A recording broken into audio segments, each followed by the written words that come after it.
Wow, this is bloody huge. Jesus Christ, man. I didn't realize it was this big. Yeah,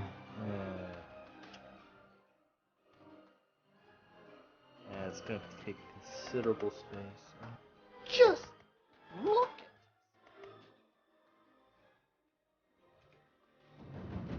My previous Godzilla. Man.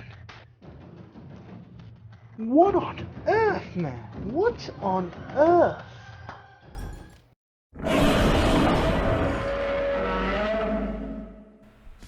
The high-grade Universal Century Nightingale is Char Aznable's final mobile suit as portrayed in the novel Mobile Suit Gundam, Char's Counterattack, Delta Chica's Children. The original story that this creator, Tomino, had in mind rather than the theatrically released anime version where it was replaced by the Sazabi. Rather than your typical humanoid shape incorporated by most mobile suits, including the anime version Sazabi, the Nightingale possesses a large dragon-esque kaiju shape, making this more akin to a mobile armor or a kaiju than your average run-of-the-mill mobile suit. While, or when, building this figure, rather than your typical high grade where you build each limb regardless of their inner or outer frame, the Nightingale possesses an almost semi-inner frame allowing for more intricate details. When building this kit, it reminded me of the Moon Gundam, as this kit also possesses a semi-inner frame, blurring the line between a high grade and a real grade. Also, typical of a mobile suit piloted by the Red Comet himself, the exterior is covered in a bright red paint job portraying a fearsome intimidation display, inciting fear onto the pilots of the Earth Federation.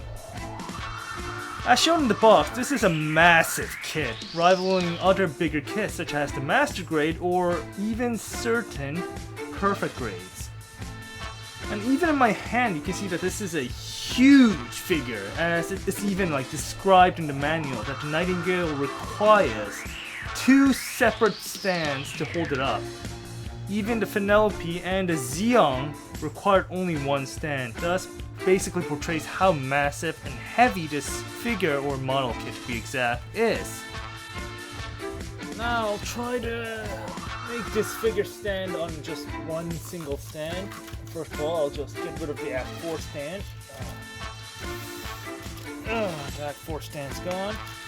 And now I have the Act 1 stand. Now I'll try to make this figure stand on just 1 single stand. First of all, I'll just get rid of the Act 4 stand.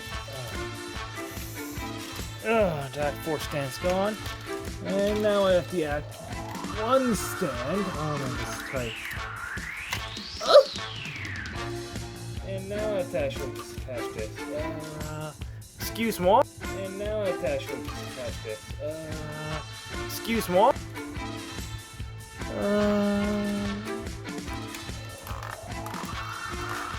And I can say it is possible.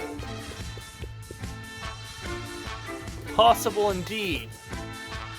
It's just, have 1 stand and make a stand. And, it's fine. Of course, the poses are limited, but still, nonetheless, very good indeed. When it comes to accessories, the high-grade Universal Century Nightingale comes with a lot, and I mean a lot of accessories. To start off with, the Nightingale comes with fists, grabbing hands, bitch-slapping hands, and a shooting hand. The next is this bloody huge shield, which, let's be honest here, this is the size of this shield is basically the size of the Master Grade Sazabi.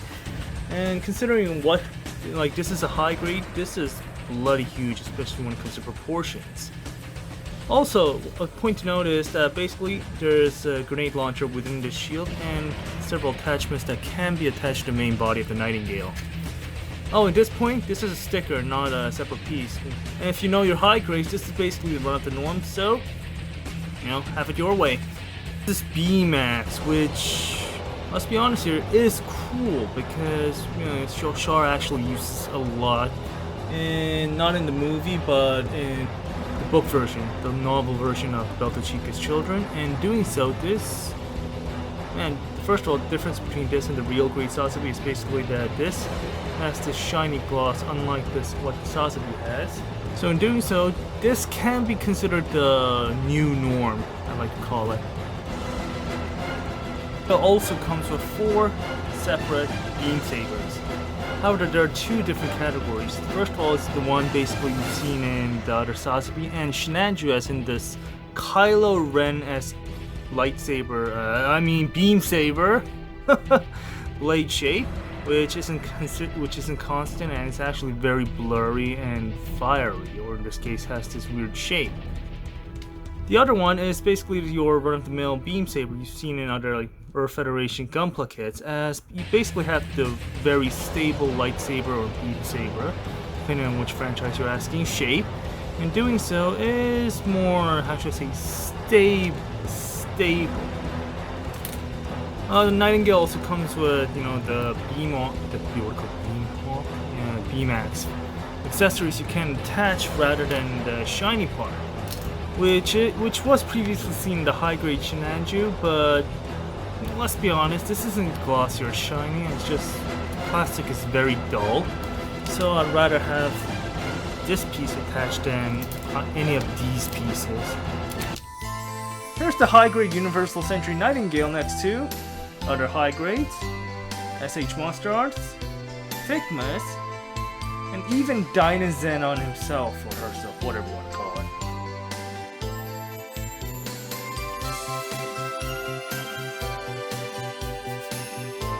An extra ego. While I bloody love this kit, it is an expensive kit nonetheless.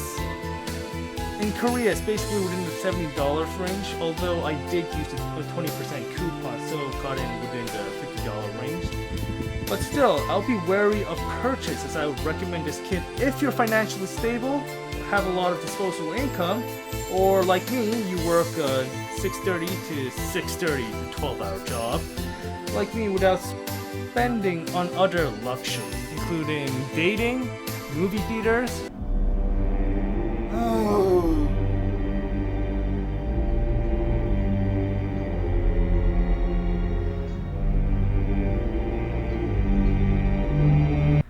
As a kit that's labeled as a high grade, but in actuality is a semi-real grade, this is a magnificent kit as the beyond high grade quality, nice paint job, numerous gimmicks, and decent assortment of accessories makes this a kit worthy of any Gunpla fan that simps over Char, and would definitely recommend it, especially if you're a Char simp like me. Oh, man, I just wish they had a Char figure. Oh, they do.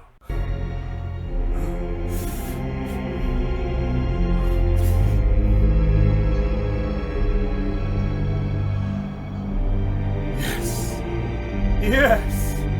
Yes!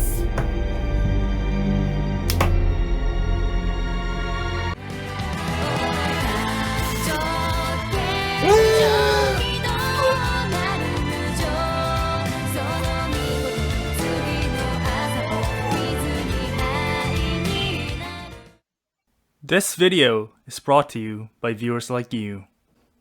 Thank you. So I don't ask for your help, I beg for it! On what, you might ask? This. And this. Please, I beg you.